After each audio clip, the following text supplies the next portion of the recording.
why do bankruptcy laws exist? We want to provide economic second chances. Lewis and Donna, like they both love Broadway shows. I love that fact. Harvey, who's not particularly well liked around the firm, I guess he has this reputation, go figure, as a know-it-all. Yeah. I got you the meeting, Michael. Like, do you want me to do everything for you? Welcome to Suits on Suits. We're your hosts, Quinn and Jared Mayberry, brothers and practicing lawyers. In this show, we cover legal concepts, culture of law, and just plot points that come up on the show Suits. Today, we're going to talk about firm politics, bankruptcy, negotiated versus boilerplate deal terms, and the state of Mike and Rachel. Will they, won't they, won't they, won't they, will they, will they? They will, they won't, they shall, they shan't. They did and didn't. Then they didn't, yeah. Okay, so before we dive in, let's give everyone a recap of this episode. Just get everybody on the same page before we start talking about it. In this episode, it's episode 2 of season 2. Yes. Titled hence the Suits. Yeah, titled The Choice. And we see Hardman's return and all the political jockeying that comes with that. Yeah. So we see Jessica trying to build a coalition to support her cause.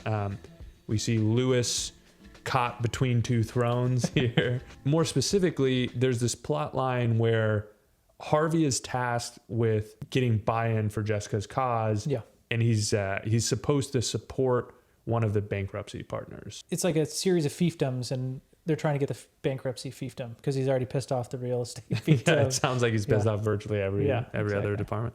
And then finally, we see Mike and Rachel get together in this episode. They make it official, and then just as quickly, it seems like they end things in the same Mike episode. ends things. Yeah. Yeah. Yeah, and so we're going to talk about that in more detail later, but let's dive into firm politics. Yeah. So right off the bat, we see Lewis Oh God. trying Is to he figure out Golem? Yeah, it's like I love the indecision and like the thirst for power. Yeah. And I've mentioned this before, but whenever he doesn't know where the power center is, it's the best. Oh, because he is frantic, desperate. Yeah, exactly. Yeah. And shameless. Oh, and shameless. Yeah. And it's the most apparent in those situations. But did you see the part where they're renovating Hardman's office? Yes. I guess he's like got a new office. He's like, this is not taupe. I know. To be honest, do you know the difference in variation of beige? Well, I'd like to say no. Yeah.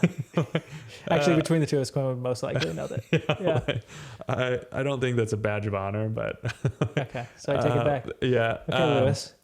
One of the first moves that Lewis makes is actually an intelligent move, which is if he wants information about the leaders of the firm, he goes to their assistants. 100%. Yeah. Like that to me makes a ton of sense. Yeah. And the people in the know are either the managing partner and the close cadre of partners that he or she associates with and their assistants because they have their calendars, they have their access to their email. Makes total sense. Here, Lewis comes to Donna because he's not going directly to Jessica's assistant, but he thinks Harvey's in the know and he thinks Donna knows. And yeah, I was about to say, maybe more importantly, Donna knows whether or not Harvey does. Good point. Yeah. She may she's been there so long and is so powerful. Like she probably knows. Feels like she has spies everywhere. Seriously. Ears all around the front. I think they reference it in a different episode. Yeah. And this is another funny like little plot twist that they have with Lewis and Donna. Like they both love Broadway shows. Yeah, I love that fact. They hate each other, but there's this commonality. And it's almost sexual. It's always sexual, but no, almost sexual is perfect. It's almost sexual. On the surface, incredibly sexual. Yeah. Do you go an inch below the surface? It seems like there's absolutely nothing there. So if you were to turn the audio off, you would be like, that is a sex scene.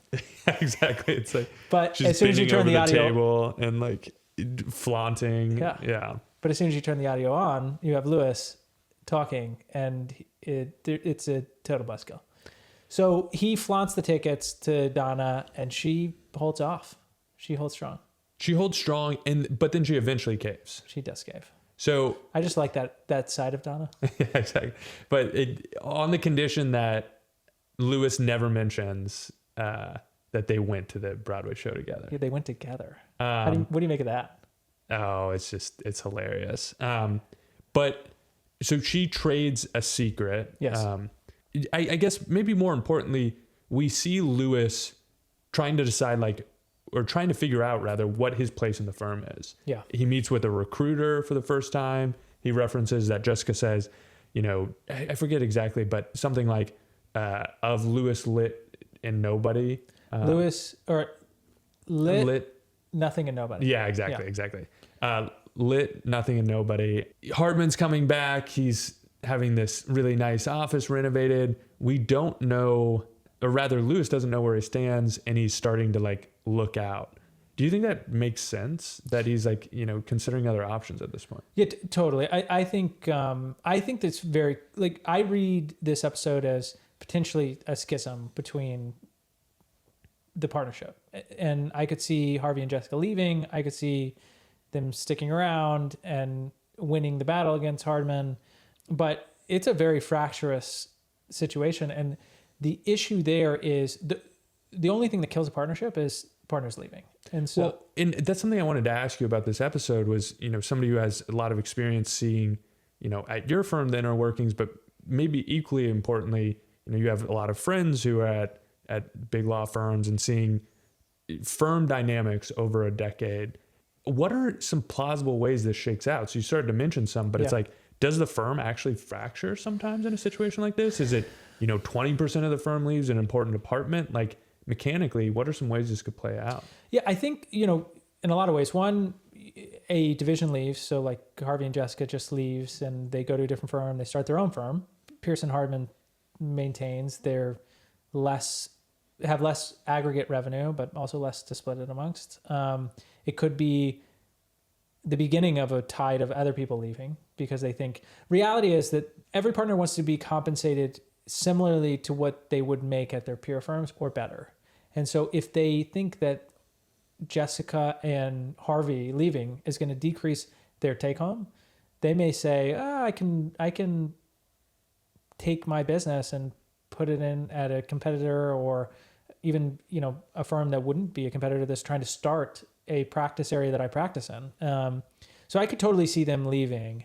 And that if the firm doesn't stand up after that happens and everyone kind of makes a run on the bank, as it were, then Lewis would be caught, holding his book of business, right, in his hands, kind of with his pants down. So I do think it makes sense for him to talk to a recruiter. I also think it's interesting because this show was around the 2010s. Before that, a lot of people weren't transactionally moving their business around to different firms. People ended up staying at their firm for a long time. I've even heard professors talk about that where there was, I don't know, maybe loyalties and oversimplification, but there's so much identity and pride tied up in your association, not as being a big law partner, but being a partner at that specific firm. Totally. You understand the culture. There's a lot of goodwill built there. That's why some firms have lockstep partnerships. You'd get the watch. Yeah. It felt like there was this huge shift. Was that roughly 2008 after the crisis? I think it was, to be honest, I don't know when it started, but I think the person or the firm that probably started it was Kirkland & Ellis. Yeah. And then they started buying up practice areas at a premium and overpaying people at the beginning of their, guaranteeing salaries for a couple of years when they bought their practices. And then that drastically changed big law in a lot of ways. It became more of this eat what you kill mentality. Totally. Yeah. And if you were a rainmaker, you thought you were powerful before. Now you have all the power. So one other thing I wanted to ask you about, similar but a slightly different vein here. We see Lewis get this dictaphone from Hardman. He gets this gift. We also see, in tons of big ways, Jessica and Hardman fighting for fealty at the firm. How realistic do you think that is for there to be, maybe not even at this big of a level, but to see partners rowing in dramatically different directions before people step in and say hey, what's going on here? That's something I couldn't answer. Yeah. I don't have any experience with it, but I do know that whenever there's a schism, that's when you actually start, and people smell blood in the water. Yeah. That's when your firm is really in trouble. Because it doesn't take all the partners to leave. Once a certain subset leaves, then it's just a ticking time bomb, or the dominoes start falling. is maybe a better metaphor there. Yeah. And so I think most partnerships, when this kind of thing happens, you'll see people who do not get along with their partners personally work really hard to not say anything negative about their partners outside of like partner meetings where they're talking directly to each other, because they know how fragile it is. That's interesting. And that gives a lot of color to Jessica's comment about to Lewis, or rather to Harvey, whenever Lewis asked, what his marching orders are, you don't let the kids know mommy and daddy are fighting. And I get that, especially in light of, your comments on it, but how do you, practically speaking, they can't have this level of contention within the firm for very long before it becoming just abundantly clear to partnership what's happening. Yeah. And so it's like, my question to you. Well, especially when they're having a fiat war. Absolutely. It's not like they're just discussing the issues between the two or three of them. They're trying to shore up support. So I think she's kind of talking out of both sides of her mouth there. Couldn't agree more. And so question is, at what point, if you're Jessica, do you go to Hardman and try and make some negotiated peace?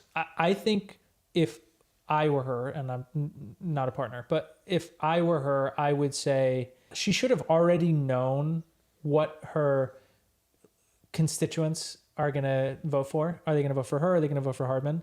And she should go directly to Hardman to have this negotiated fight. We beat you, almost like Congress, right? Like you have your whips and you've aligned everyone within half a day, and you make you negotiate, you show your leverage. Force. Yeah.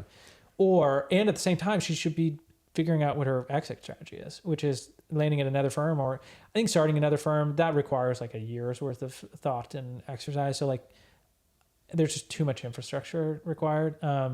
Boy, do I know. Yeah, totally. Even on a really small scale. Yeah. Yeah. So I think she's got to, if she should be pursuing both those paths at the same time, but she doesn't have any time. She should have already known her supporters days ago. This protracted fight, which I think we're going to see play out here, it's like there's no way of having that protracted fight without everybody knowing that there's a protracted fight. When it's a fiat war, where it's like, it's happening where they're trying to figure out, it's not happening directly. All right, so there are a couple more things I wanted to ask you about related to firm politics here. First, we see Harvey, who's not particularly well liked around the firm. I guess he has this reputation, go figure, as a know-it-all. Yeah. And can be kind of acerbic about it, rubs people the wrong way. Yeah.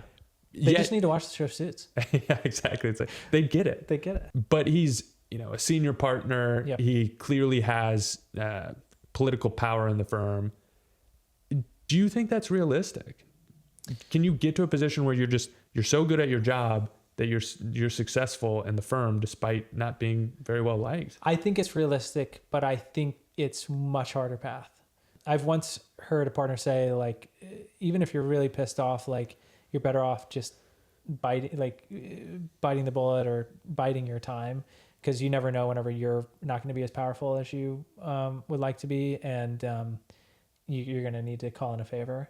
But I think the way you would succeed, as Harvey has done, is performance, and that is with clients. So like if you have a massive book of business, I think you could succeed. There was actually Kirkland and Ellis partner who once wrote on the chart. He was teaching a class at my law school, and he put on the chalkboard like an XY axis. Yeah. And there are 4 quadrants. And one is you can be nice and good at your job and succeed. You can be an asshole and good at your job and succeed. You can be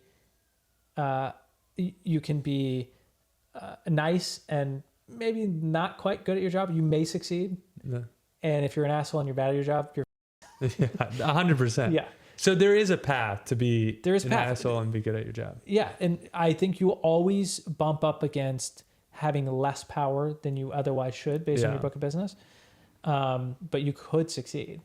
Yeah. And it's one of those things where I guess it goes without saying, but you're succeeding in spite of everything else you have going for you. Yeah. It's just so much easier to row in the same direction. Yeah.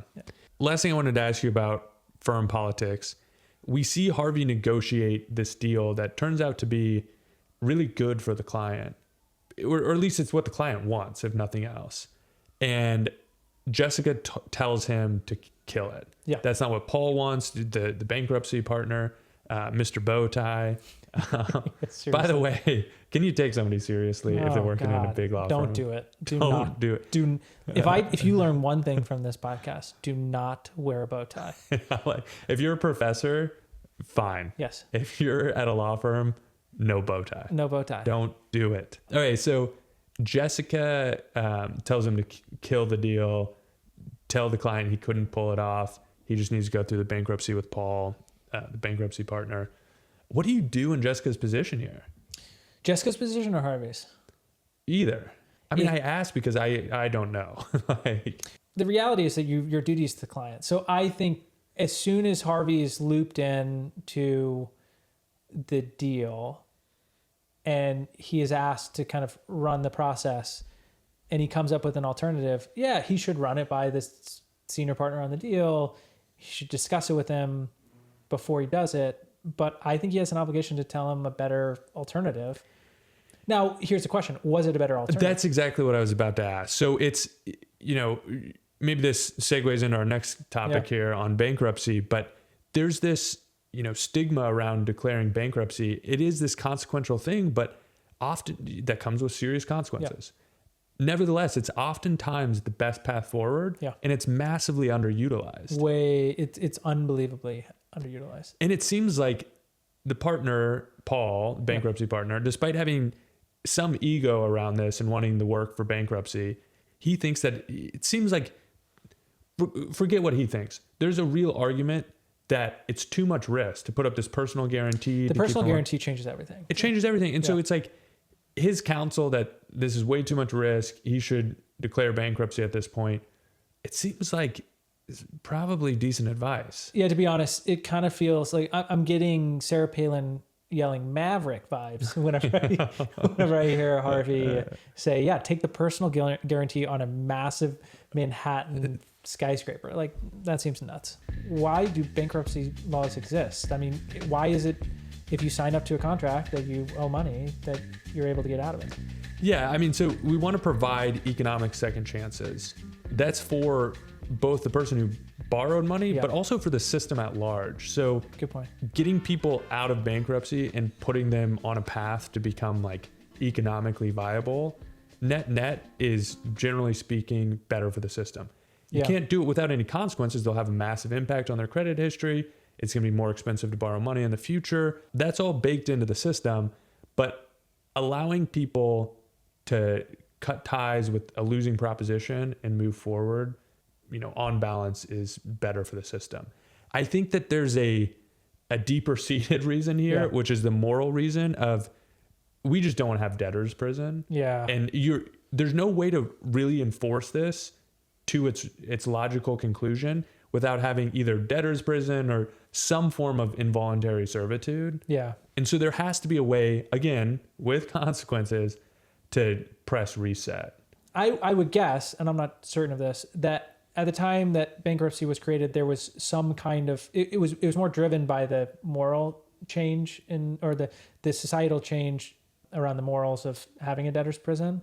But I actually think the more compelling, as a modern sense, the more compelling argument in a free market globalized system is the fact that if someone gets over their skis that far with debt and there's no alternative to reset, you have someone who potentially could be a very productive economic cog in the machine who's just has to, there's no incentive anymore. Like if let's say you had $20 million of debt overhang, like you're never, and you don't have an ability to borrow money, you don't have an ability to get a good job because people are asking about your bankruptcy history, like you're effectively sidelined. You're sidelined, and I think that the moral rationale is also just couldn't be stronger. Between those two things, that way back to the founding fathers, they realized the benefits of having bankruptcy protections, and they built it into the U.S. Constitution. I mean, you see it in Article 1, Section 8 of the U.S. Constitution. Yeah. There's reference to bankruptcy law. That's, of course, or maybe not of course, but that's evolved over time. And so what do we have today then? Yeah, today we have a complicated system. Yeah, what do we have today in 30 seconds? Yeah, well, actually, you know what? I'm going to try to break down bankruptcy. Let me give you 3 chapters you should be aware of. Yep. After these major modern revisions in 1978, we're left with this long bankruptcy code. 3 sections to know. Chapter 7, liquidation bankruptcy. So the trustee sells all non-exempt assets. You're selling everything off, and then you're distributing that to the existing debtors. So everybody who's owed debt gets, some pro rata, some proportion of what they're owed. And then everyone's considered made even. Well, and then the debt's discharged and you move on. So chapter 13, restructuring for individuals with regular income. So this is typically something like a 3 to 5 year repayment plan, and it allows people to keep assets like their home. So we have chapter 7, the liquidation, chapter 13, restructuring for individuals, and then we have chapter 11.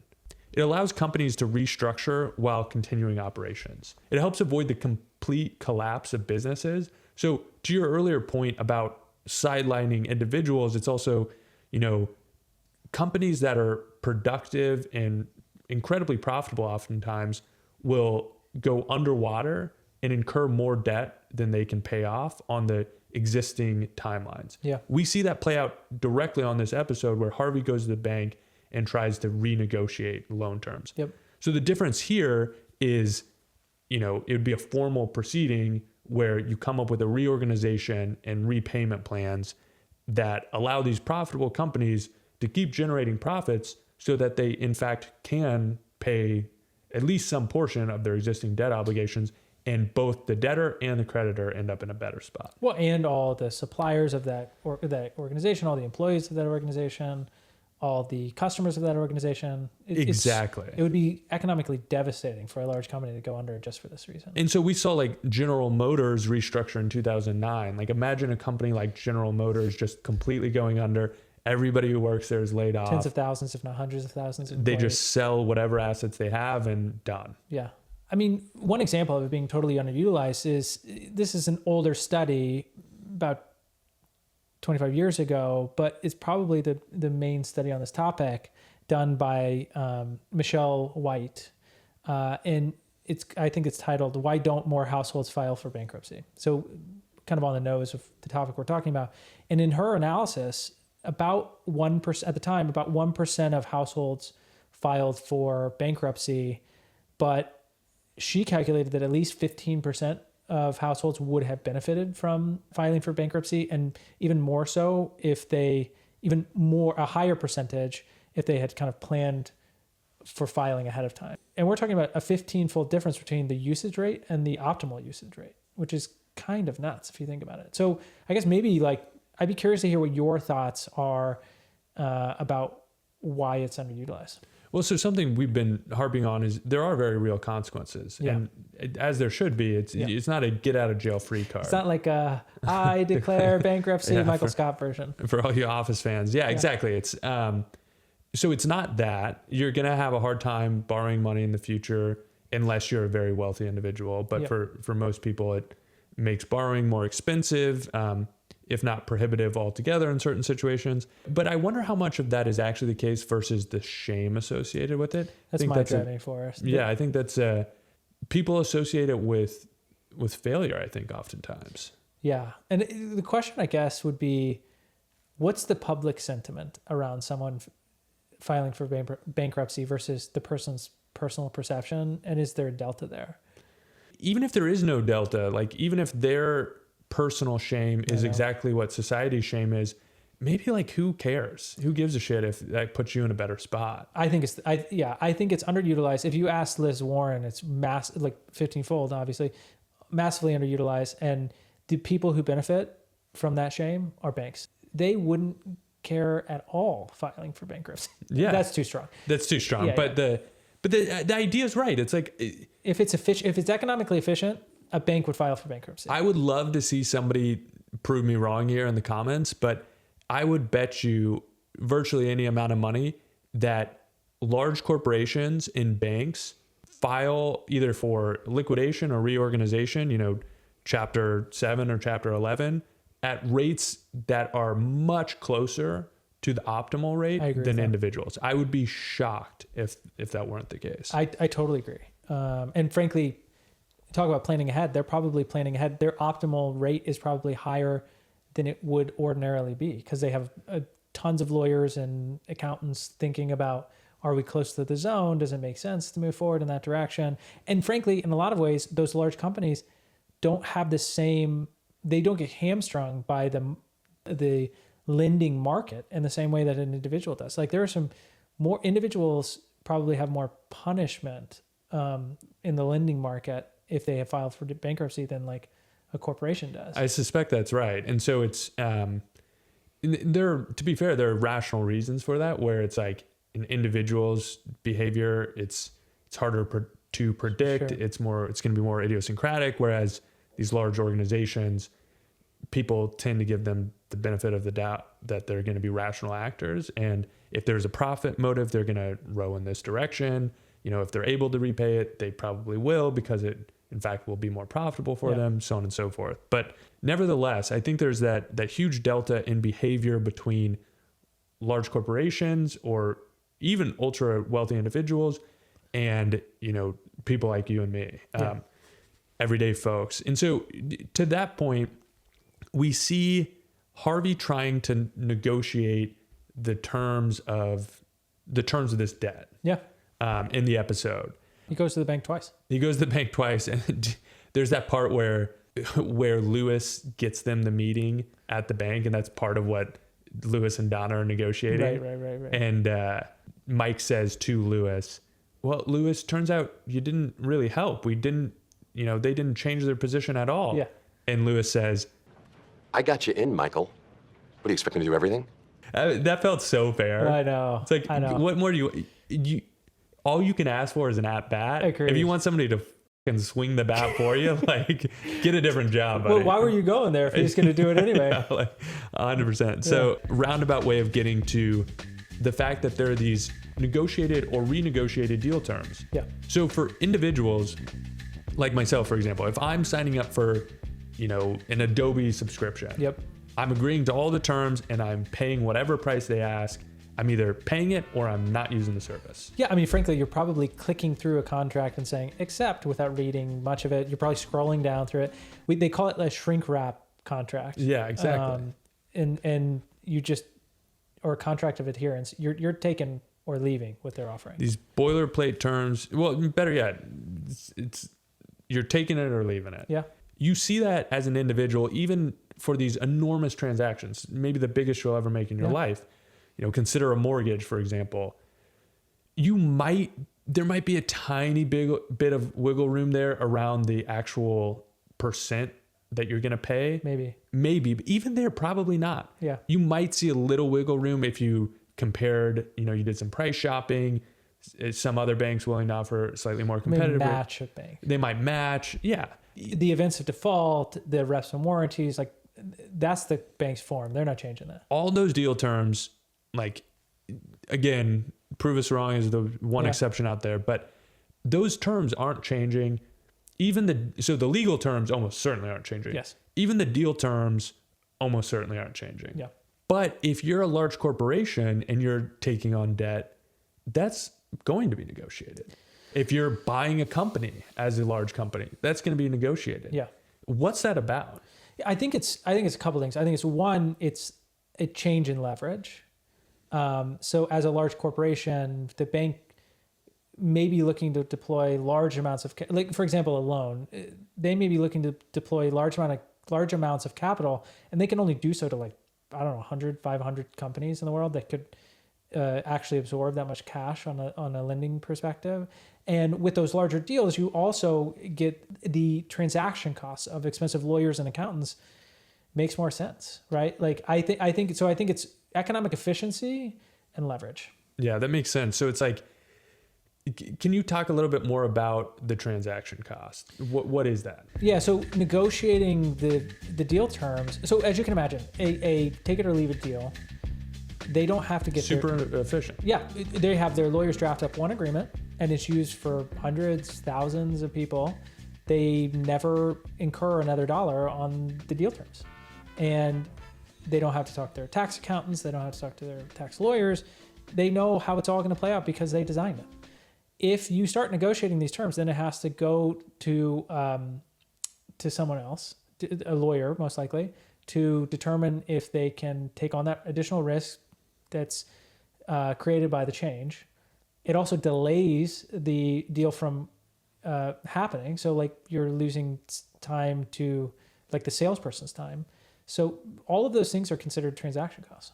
Yeah, I mean, so it sounds incredibly expensive, either way, even for these large deals, you're talking about incurring, millions of, maybe tens of millions of dollars oftentimes.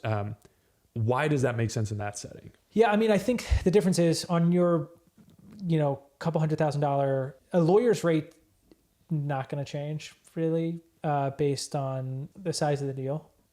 So your couple $100,000 mortgage, even a $5,000 fee is going to be a substantial amount of money as a percentage of the deal versus like a $500,000 fee for the lawyers on one side of the deal in connection with a $100 million deal.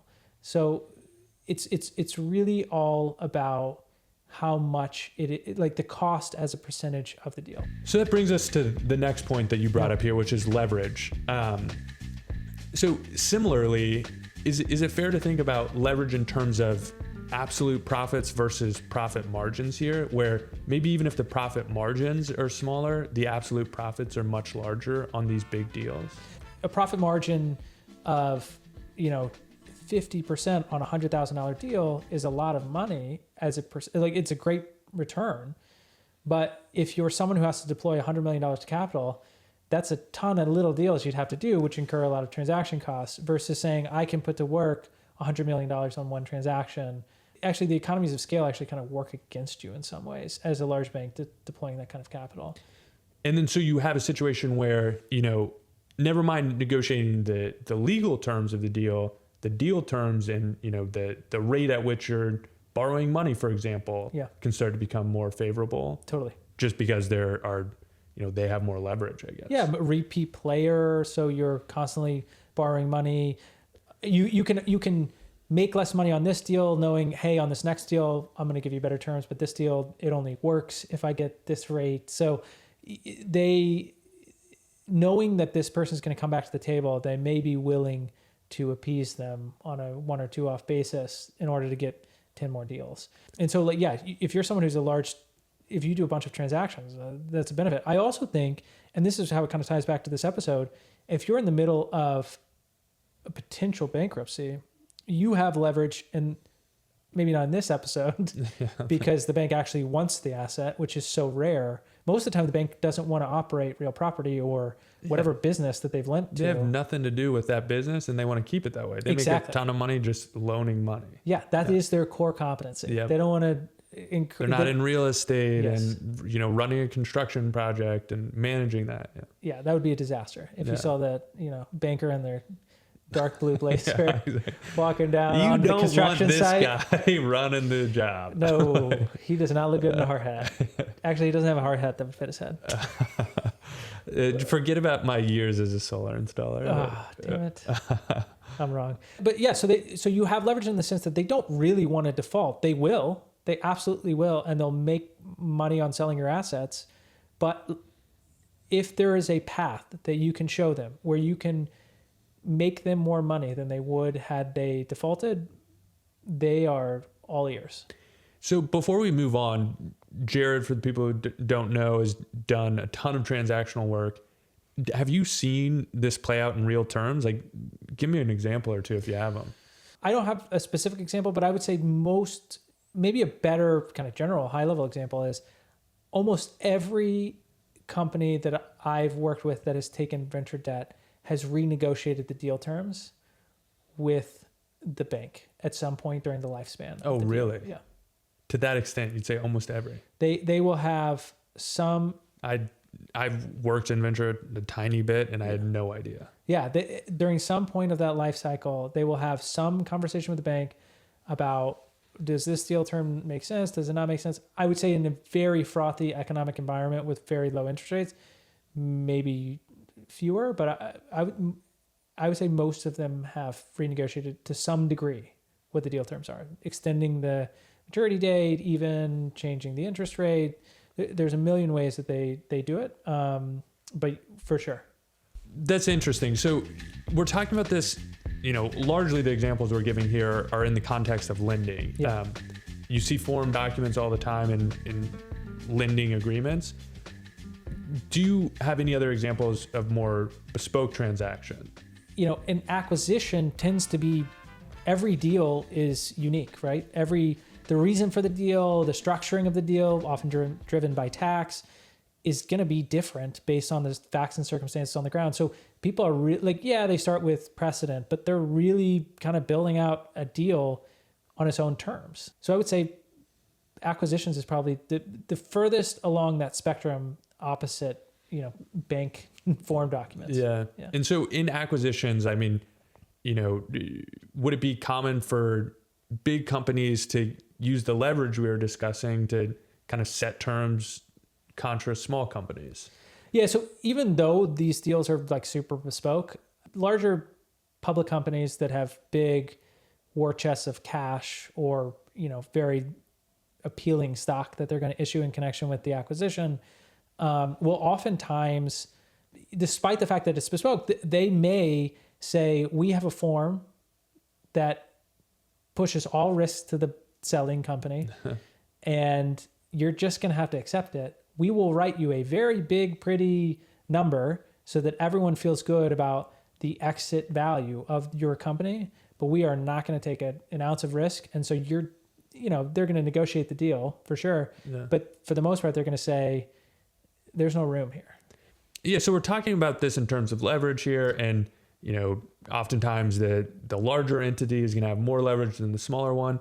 But as the smaller company, can you take back some of that leverage or is there a hedge against that by positioning yourself in such a way where you're desirable to, two different companies, like say Google wants to acquire you and maybe Amazon does as well, for example. Yeah. I mean, there's this old kind of cliche that everyone uses, which is like, you want to be bought, not sold. I haven't heard that, but it immediately makes sense. I mean, I want to be bought, not sold. Yeah. You want to be the hot commodity that people are looking for. 100%. The ideal position you want to be in is multiple companies looking to buy you. That creates the most leverage there is possible. That can be hard to do.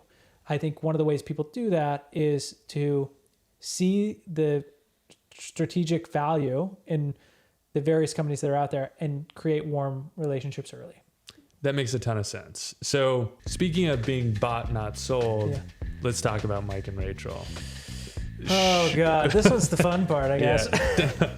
Tough segue. But no. Wait, before we close out the episode, I want to talk about Mike and Rachel. I want to get your take. They finally formalized this and then Mike calls it off. He has taken the position that if he can't tell Rachel that he's a fraud, he shouldn't be in a relationship with her at all. And there's a back and forth between Harvey. So there are two questions here. One is that I want to ask you. Do you agree with Harvey's position that there's a flat no to telling Rachel about that he's a fraud? That Mike's a fraud? I do. And I actually had to rewatch this part of the episode because I initially left with the takeaway that Harvey's effectively saying you can't be with her. That's not the case at all. He's saying you can't tell her. Yes. Which he starts by saying, look, Mike, I don't care about your personal life. Yeah.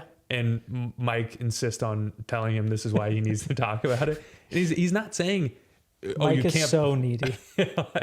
He's not saying you can't be with Rachel. He's saying, I don't want to hear about it. And then once Mike explains, well, this is why I got to tell you, it's because I need to get your approval essentially to tell Rachel that I'm a fraud. Yeah, he's created the framework that he has to tell, and this is like a condition to get to staying together.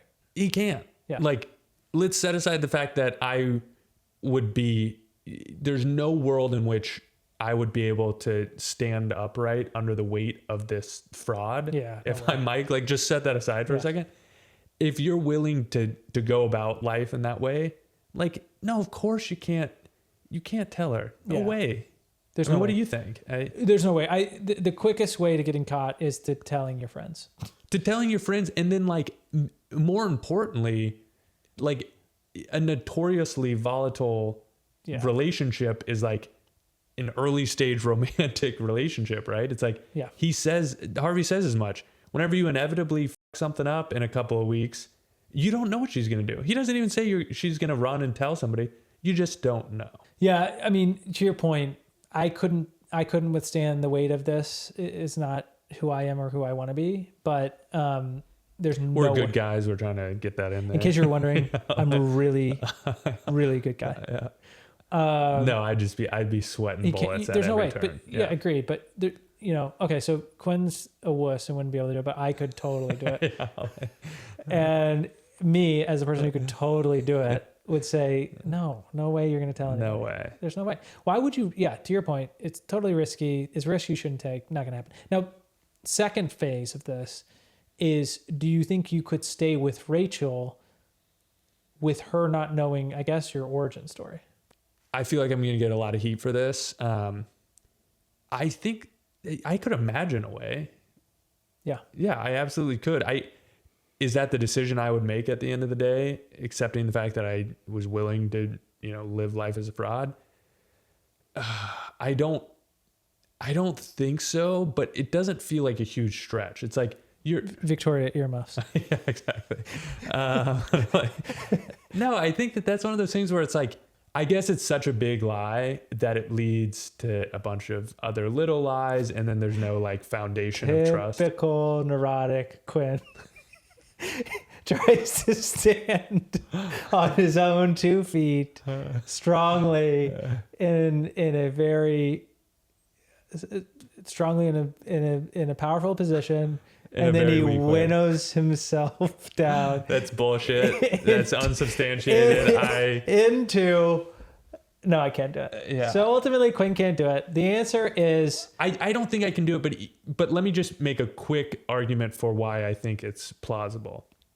He has decided that this lie doesn't define him. yeah. He's willing to go about life, have other relationships. Like he's still trying really hard at work. He's not just like, how can I continue to trick everybody that I'm doing a good job at work? He actually takes pride in his job. He works really hard at it. He has been able to move past this lie and accept that like he can have a meaningful life in spite of it. Yeah. I don't know. The line drawing feels a little bit arbitrary, that like I could never have a close romantic relationship without telling this part of it. So let me give you my answer, Yeah. which is typical Jared move, which is to give a non-answer. I think the third option is, why is it you have to tell her right now?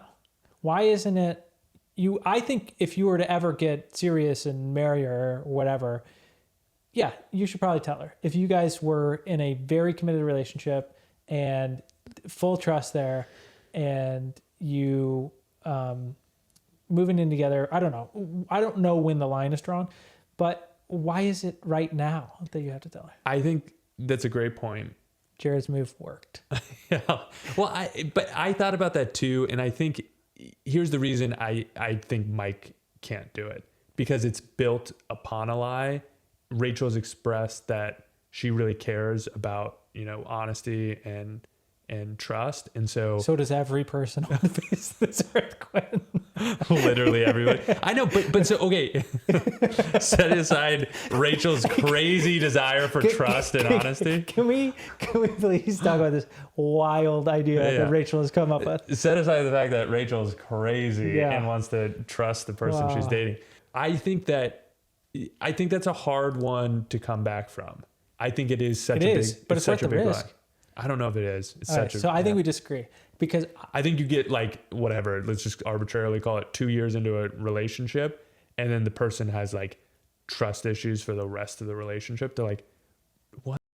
You aren't even like, there's so many stages of your life that like aren't real. Well, how about this? Flip the script. Yeah. If you were Rachel and you found out 2 years later and he gave the reason, look, there's no way that I could tell anyone because it's my entire life on the line, my new life on the line. And so I had to wait, but I am telling you, one of 3 people who knows, 4, I guess, with that daughter of the CEO. And then there's also Jenny and Okay. yeah.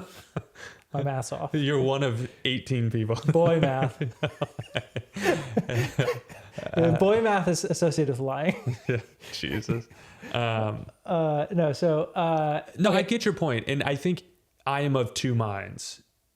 As I hear that, I think if it's delivered well, Yeah. part of me thinks, like actually I'm part of this incredibly intimate circle. I know this person in a way like nobody else does. And then part of me is like, this person's a fucking fraud. Yeah. So let me tell you how this would actually play out in real life. Quinn would stand on his very strong positioning that's saying that this person is a fraud. And then over the course of 30-minute conversation, he'd winnow back into being like, okay, I'm fine with it. No, it's funny. It would actually, yeah, it's not too far off. You know how Jared would start out? Yeah, just lie to me. That's funny. I hate that I just reference myself in the third person twice. Well, okay, let's cut the gray here. You're Rachel, you're 2 years into a relationship, and he tells you this. Assume he does it somewhat astutely, like he's thoughtful. And he's been trustworthy otherwise. I think that's key.